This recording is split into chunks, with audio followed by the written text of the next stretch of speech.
Hey everybody, welcome into the Cubs Weekly Podcast presented by Wintrust, proud legacy partner of the Chicago Cubs, an exclusive home of Cubs checking. Open online today at wintrust.com/Cubs Weekly.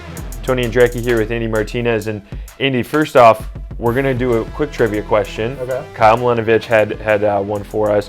So we know the Cubs record, 32-29 in the second half going into this final homestand. So we're recording this before Tuesday's game. They've played 19 series in that time. Okay. What is their record in series play, excluding that one-game win they had in Baltimore? Okay, because that was the continuation of a rain delay two-game series, which was a split. I'm going to go 10-8-1. 10-8-1. We're being told no, that is not the right answer. Okay. I will go with, I'm trying to think if they did split one or not. I'm going to say 11-8. That's the wrong answer also. Huh. I have no idea then. I'm stumped.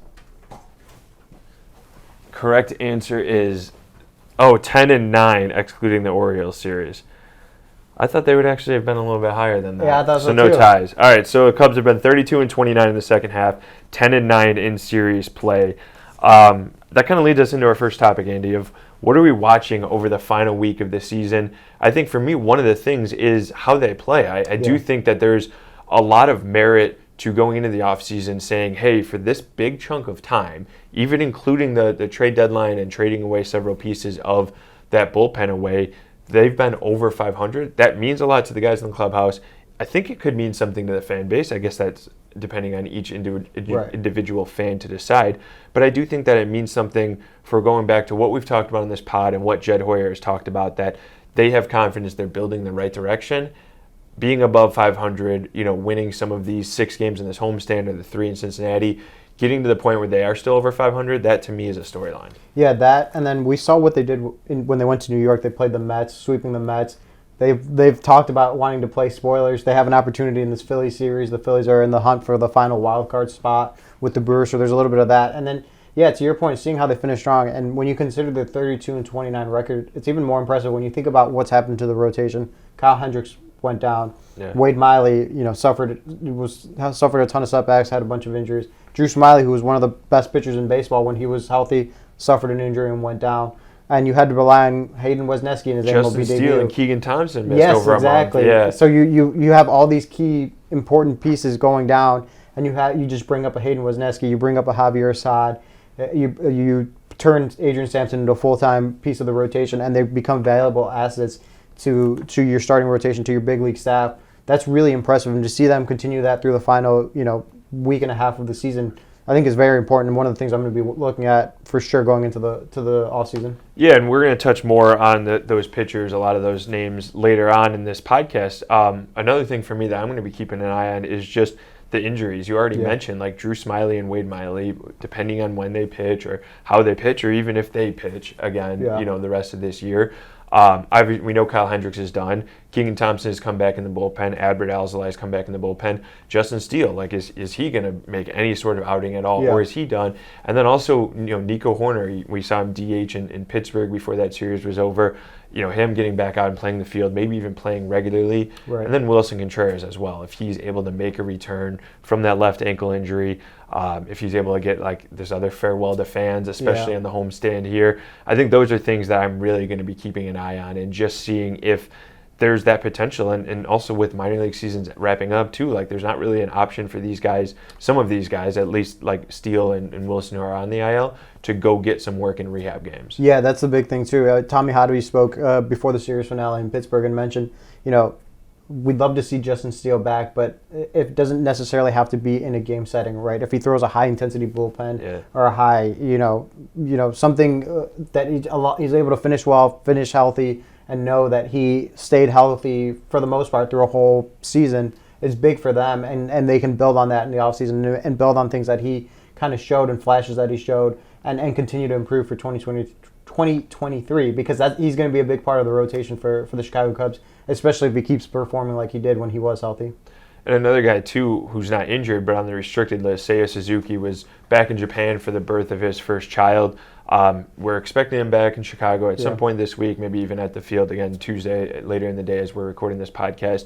Don't know necessarily when he'd be active. I imagine he'd have, after 2+ weeks off, he'd need a little bit of ramp-up period. But yeah, seeing how he finishes his rookie year strong, because I think for over a month there, after coming back from injury, he was pretty good in July, maybe hit a dip there. But then there was like a month of really, really solid play where he was probably their best offensive producer for that month span. So I think finishing on a high note for him would also be very valuable for this team and for him as he moves into next year, and see if maybe he can make that leap into like stardom next season. Yeah, that's the big thing. And, we always knew with Seiya this season was that there was going to be a learning curve, right? Seeing a lot of pitchers for the first time, almost all the pitchers for the first time, I'd venture to say. I don't know how many he saw from his time in Japan, but, adjusting to the league, adjusting to the customs. I asked him early on in the season, what's the difference between traveling here in MLB compared to Japan? He mentioned the longest flight's maybe like 4 hours in Japan. Here in the U.S., if you go, Chicago to L.A., that's already 4 hours. And then you're traveling every third day. There's a lot more of that, and getting used to that. There's a lot that he had to get used to that is now all under his belt, and he can go into next season knowing what it takes to go through a full major league season. Yeah, for sure. And I think we'll also see during the offseason, like in terms of storylines to watch over the final week, there will be a lot of storylines to watch as the season wraps up too. And so Jed Hoyer's front office will have a lot of decisions to make. And so Andy, for you, I guess, what's the first order of business that Jed and his front office need to determine when the season wraps up October 5th in Cincinnati? I think the biggest thing is the 40-man crunch for me. There's so many guys that you have to, there's the obvious is right. Like Brendan Davis, he's going to get put out. He's very, very, very likely to be put on the 40-man. Kevin Alcantara, too, will probably be put on the 40-man. Ben Brown, likely to be put on the 40-man, but that, and then you start getting into the category of other guys, Darius Hill, Yohendrick Pinango, guys like that, do you want to put them on the 40-man? Do you risk that going through the Rule 5 draft?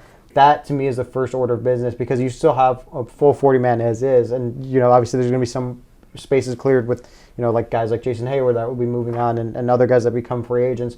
But that's the biggest thing for me, is figuring out what their plans are for the 40-man, because it really is a roster crunch in that situation.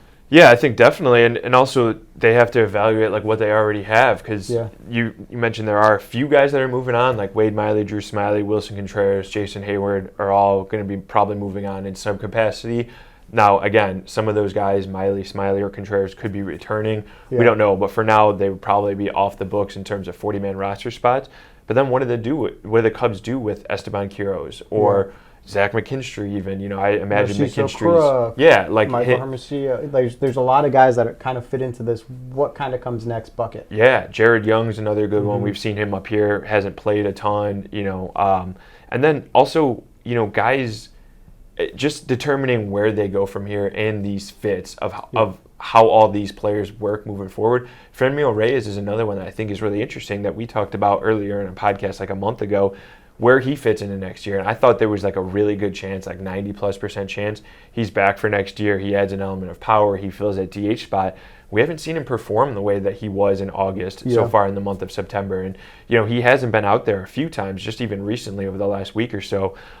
So I think it'd be really curious to see that, because I think he's in second-year arbitration. He'll be due somewhere around $4 or $5 million next year. So it'll be really fascinating to see what the Cubs think about Franmil Reyes, if he's a guy that they will tender a contract to and end up going through the arbitration process and figure out. And he's probably like the biggest guy on that list of self-evaluation. Yeah, and to that point, it was really interesting in Pittsburgh to see him play the field. It was the first time since July, before he was a Cub, that he had played the field. When he was with the Cubs, he's been exclusively a DH, played some right field. It'll be interesting to see, if that was, okay, we want to not only have you as a DH, yes, you're a very valuable DH, but you can also play in the outfield.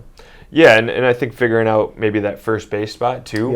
Frank Schwindel is off the roster right now. Again, Jared Young is a possibility. Alfonso Rivas. Matt Mervis is not going to be on the 40-man this year. I think that's already well understood. But maybe a guy that could factor into the team next year and the roster next year and how they play it out. So, but yeah, figuring out the first base spot. Clearing room also for free agents, I think, is a big deal, because they're going to shop this winter. We don't know exactly if it's going to be at the top of the market, but I imagine they'll be in for some starting pitchers, for some relievers especially, for other impact bats, and we know there's 4 guys at the shortstop position that are likely to become free agents this year. Yeah, and that's the big thing too, is you can't just say, well, we have 6 spots, these 6 guys, that are on the fringe, you just throw them on there, because then if you sign a free agent, well, you need a 40-man spot. So you need to have that balance of like, do we go 37 or something and just play that kind of game. So it's not just like fill up the 40 and then figure it out later. You have to play it smart throughout the offseason. Yeah, definitely. So that'll be the questions that Carter Hawkins, Jed Hoyer, and the rest of the front office will have to try to answer. Yeah. And I mean, we'll find out in the next month or so after the season ends, because all of that will have to be decided by like the first week of November as well. So we're going to take a quick break here on the Cubs Weekly Podcast. When we come back, we're going to talk about some of those pitchers we discussed and what role they may have in 2023 and beyond. Get your Wintrust exclusive debit card. Get your Cubs card. Ooh, I'll take one. How much? Actually, they pay you $300. You heard right. Get a $300 bonus when you open a Cubs checking account with Wintrust. Enjoy all perks and purchase with pride every time with your Wintrust Cubs debit card. $300? Wait, what? I'll take a $300? Get your exclusive card at wintrust.com/Cubs. Only $100 required to open. No monthly minimum balance and no monthly maintenance fees. Member FDIC and equal housing lender. All right, Andy, to finish up this pod and this segment here, we're going to talk about some of these pitchers. There's quite a few guys that I think there's a decent amount of question marks surrounding, not necessarily if they're going to be on the big league roster. For some of these guys on our list, that will be a question, but what role they fill. Is it a long man? Is it a one-inning reliever? Or is it a member of the rotation? Let's start out with Kyle Hendricks. He's out for the season. Yep. I know you just spoke with Tommy Hotovy in Pittsburgh before the end of that trip out there. Tell us a little bit about Kyle Hendricks, how the Cubs envision him going into 2023. Yeah, the biggest takeaway for me was Tommy Hotovy strictly said we factor him as a big piece for 2023. They still believe, that he's going to come back and be maybe not the 2016, 2017 version where, he was getting Cy Young votes, but a very, very good major league pitcher and part of the rotation. When he's been healthy, we saw it in bursts this year. We saw it through the stretch that he had last year where he was like 17 out of 20 starts. He had a quality start. Yeah. It's a stretch like that. He was like 13-2 in that span with a 2.5 ERA around that range. We've seen what he's capable of being able to do. So for him to be, if they can get some semblance of that back, that's huge. Tommy Hotovy mentioned he's back in Arizona working on strengthening, and he's kind of fixing some things in his mechanics that in his strength program that allow him to fix things in his mechanics, because he's felt the last couple of years that some of his mechanics have been going maybe not completely out of wonk, but there's been some things he's wanted to correct. And in the season, you just don't have the time to fix those mechanical mistakes when you're going out there every 5th day to compete. He has the time to do that now, and he should go into the offseason, Tommy Hotovy said, in a normal offseason going into 2023, as 100% healthy. Well, and even maybe a little bit ahead of some guys. That was one of the takeaways I had said too, is, Hotovy mentioned that a lot of guys when they're done pitching take a month or so off before they pick it back up, whereas Hendricks will be kind of the opposite. And his arm, he can potentially get built up already, maybe a month or 3 weeks ahead of some of these other guys. So I think there's a lot of optimism there regarding that. But you're right, I mean, about the fact that, this is a guy that a little over a year ago, there was legitimate talk over whether Kyle Hendricks would be an all-star representative for the Cubs. He was pitching that well in the middle of last season. There was also some random questions about if he could win 20 games, because he was on pace to win 20 games for a stretch last year, which is kind of crazy to think about, everything that happened after the trade deadline and just where that season ended up for the Cubs. But yeah, I mean, he was very effective. He was, especially even after starting April, a little tough last year. May, June, July, he was an ace. And for much of August as well, he was the ace they needed. He was going 6 or 7 innings every time out, giving the team a chance to win. And he started this year's opening day, and he was a no-brainer for that spot. Even Marcus Stroman was saying, no, he should be the starter. Right. So I think, yes, things have kind of taken a turn a little bit, and if you look at the overall numbers, this is still Kyle Hendricks. This is still a guy who's done everything he's done prior to the 2021 season in a Cubs uniform. He is a little bit older, but if there's anybody to get back on track, it's Hendricks is a guy I feel confident in to do so. Yeah, that's the same boat too. Where you think about the start he had in San Diego, he was an out away from having a complete game, which kind of says everything about who Kyle Hendricks can be, right? You know, we don't see many complete games unless it's San Diego Continental. We don't see many complete games in baseball nowadays. Kyle Hendricks was in and out there. He's been fantastic when he's been healthy, and if you can have that back, couple that with Justin Steele and Marcus Stroman, you've got a few good pieces there in that rotation for next year. Yeah, and I think adjusting expectations too. Like, I don't think the Cubs or any fans at this point are expecting Hendricks to be the ace or their opening day starter. I imagine Stroman or Steele would get that nod, or maybe even a new pitcher this winter. Who knows? Yeah. But if Hendricks can be like the 3 or 4 or 5 guy in that rotation, I think that's setting the stage for a lot more upside there. Yeah. And also the Cubs not necessarily having to rely on him, because they do have some of these other names on the list. And Hayden Wesneski, I think, is a guy that, for me, I thought going into next year, maybe a multi-inning relief role, or maybe start the year in AAA just to see. I mean, he's pitched well there for the Yankees AAA farm system or team, and for the Cubs here. The way he has looked in his last few starts, in his first few big league starts, I should say, he's a guy that, like, maybe could be in the rotation as the number 5 starter next year. Yeah, I mean, he threw an immaculate inning in his last outing. It's hard to argue against that. One of the cooler things too, and he was really excited about that after the fact. But yeah, I'm right there with you, where I kind of pictured him, if he did come up this season, multi-inning relief role, and then next season kind of being the Keegan Thompson of this year, right? Where it's like, all right, he pitches in 3 innings, he gives the bullpen a day off. It's hard not to, if he keeps doing this. Should have 1, maybe 2, but probably just 1 start the rest of the way.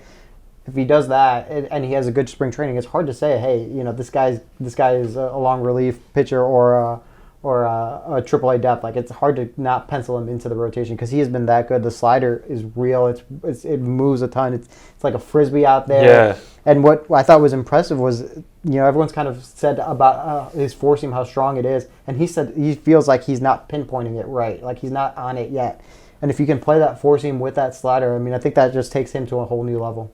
Yeah, you're right. I mean, the stuff is there. It's big league quality stuff.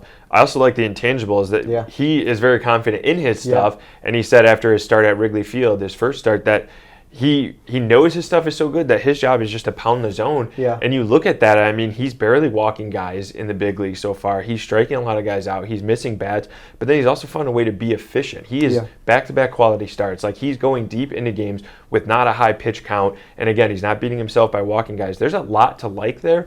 Granted, it is a small sample size, but he's a guy that definitely has put himself on the radar and the rotation radar, I think, next year. Either way, Hayden Wesneski seems like a good long-term piece for this pitching staff moving forward for the Cubs. Adbert Alzolay is another guy that last year he made the rotation at an opening day. This year he came back with a lat injury, just behind the shoulder. Second time in his career, second time in the last 4 years that he has dealt with that. Cost him 4 months in 2018. Now he's back and playing. He's in a relief role, multi-inning probably. Sometimes he's been out there only for 1. But, where do you see him fitting in next year? Is it a rotation, or is it that, weapon out of the bullpen? Yeah, it's talking to Tommy Hotovy. It seems like he's kind of, we spoke about Keegan Thompson being that multi-inning relief weapon. David Ross always called him a weapon. I think Adbert Alzolay kind of fits in that spot. Tommy Hotovy, interesting, who I thought was really interesting, said that we want him to be stretched out. We want to stretch him out next year. This year it was all about, just getting him back on a major league field and pitching. And Adbert Alzolay mentioned it too, that the best way to do that was to be coming out of the bullpen where he'd have a little bit more appearances as opposed to starting and maybe getting, a handful of appearances. Now he should get a few more extra appearances this season. They still want him to stretched out because Tommy Hotovy mentioned, you can't just go into counting on 5 guys as your rotation, and we're going to get through 162 games with these guys starting every 5th day. It's just not realistic. Right. Having Adbert Alzolay that can cover, multi-innings in relief or can spot start is really, really valuable, and we've seen how important that is with guys like, Adrian Sampson or Justin Steele and Keegan Thompson. Like, that is real, and having that is really beneficial to a team like the Cubs. Yeah, and I think, too, his stuff ticks up a bit in the bullpen, and, he's throwing a bit harder, and for a guy who can miss bats, that is arguably a better opportunity for him if you can pick, put him in there for the 6th, 7th, 8th, or something like that. And also pick your pockets where he's not facing lefties, because over the last couple of years, lefties have hit him pretty hard, and it's something he's still working to adjust to. But like, while he figures that out, while he continues to grow, I think you can find a pocket where he faces, 7 out of 9 hitters are righties, something like that. Yeah. Or I guess that's the full lineup, but 6 out of 7 hitters are righties or something like that. Or against a very right-handed dominant team, maybe he relieves and throws 1 inning and then comes back at the end of the series and throws 2 innings. I think there's a lot of different ways to use that. David Ross has shown those unique and interesting ways to use that. And then same with the next guy on our list, Keegan Thompson. Like you said, he has filled that weapon type role. He's been that shutdown reliever for multi-innings. He's been a starter. I think he's shown well in both.